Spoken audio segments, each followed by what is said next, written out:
যদি তারা নির্বাচন করতে চান তাহলে নির্বাচনের আগেই পদত্যাগ করে সেই দলে যোগ করবেন।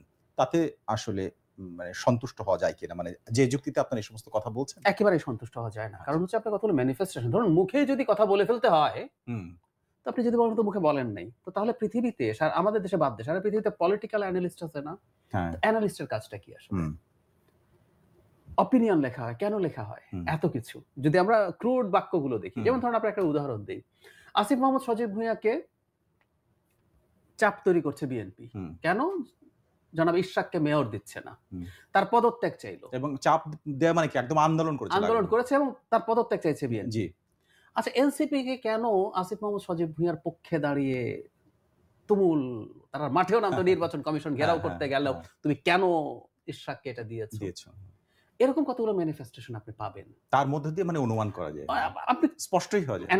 অ্যানালিসিসের কাজটা কি? আপনি কতগুলো ম্যানিফেস্টেশন দেখে মেলাবেন অঙ্ক। হুম, সাইকোলজিক্যাল অ্যানালিসিস কি করে? একজন মানুষের বিহেভিয়ার অ্যানালিসিস কি করে? তার কিছু ম্যানিফেস্টেড বিহেভিয়ারকে এনালাইজ করে একটা ইন্টারপ্রিটেশন একজন সাইকিয়াট্রিস্ট করেন। সো আপনি জি। প্রচুর তথ্য আপনার কাছে পাবেন। আপনি যেগুলো দিয়ে বুঝতে পারবেন আসলে তাদের সাথে সে অ্যালাইনমেন্ট আছে। ৩০ তারিখ যখন এনসিপি হয় নাই, ডিসেম্বরে ওই যে সেকেন্ড রিপাবলিক হুম, হুম, ঘোষণা হুম, করা হবে, হুম, সবাই যাও। তখন নাগরিক পার্টি আর বৈষম্যবিরোধী ছাত্র নাগরিক কমিটি হুম। আর বৈষম্যবিরোধী ছাত্র আন্দোলন, তখন উপদেষ্টাও তো সেই স্ট্যাটাস দিচ্ছেন। তাই আমার না? যতদূর মনে পড়ে আপনিও সে সময় জি। এখানে এসে এই হ্যাঁ, তো কথাগুলো তার মানে বলেছেন। হ্যাঁ। এটা আছে। হুম, এর বাইরেও আছে আসলে। আমরা হুম, ফিসফাস শুনি। হুম, অলরেডি একটা ঘটনা ঘটে গেছে। আমি এখন সরাসরি যদি হুম। বলি, একটু সময় দেবেন। খুবই হ্যাঁ, ইন্টারেস্টিং ব্যাপার এটা। আসিফ মাহমুদ সজীব ভূঁইয়া হচ্ছে এলজিআরডি মন্ত্রী। জি।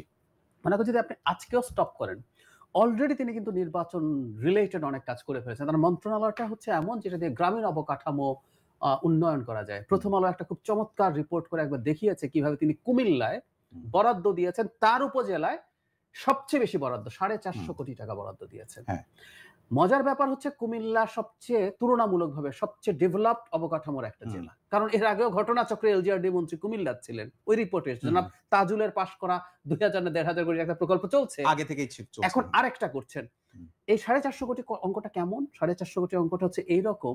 প্রথম আলোর রিপোর্টেই ৬ টা বা ৭ টা জেলার লিস্ট আছে। হুম। পুরো জেলায় ১৩ থেকে ১৮ কোটি টাকা। একেক জেলায় ১৩, ১৪, ১৮ কোটি টাকা বরাদ্দ সেখানে দিয়েছে পুরো ৪৫০। একটা উপজেলায়। হুম। ওখানে পুরো জেলায় হলো ১৫, ১৬, ১৭ কোটি টাকা। তার মানে বিশাল পরিবর্তন। আচ্ছা, উনি কুমিল্লারই হুম, হাসনাত আব্দুল্লাহর উপজেলায় হুম, ৩৫০ কোটি টাকা বরাদ্দ দিয়েছেন। হুম, তার মানে আমি যেটা বলছি এগুলো কিন্তু হয়েছে এবং হুম, এগুলো কেন হয়েছে, কেন হয় আমরা বুঝতে পারি। এরকম ভাবে আরো অনেকেরই সম্ভব। সো আমি মনে করি সরকারের মানে তাদের কাউকে ইভেন ক্যাবিনেট থেকে বাদ দেওয়া দরকার। কারণ পারসেপশনটা আছে। যেমন আমি হুম, একটু কোট করতে চাই। ধরুন ডক্টর ইফতেখারুজ্জামান হুম। সিভিল সোসাইটির অত্যন্ত গুরুত্বপূর্ণ সদস্য। রাইট।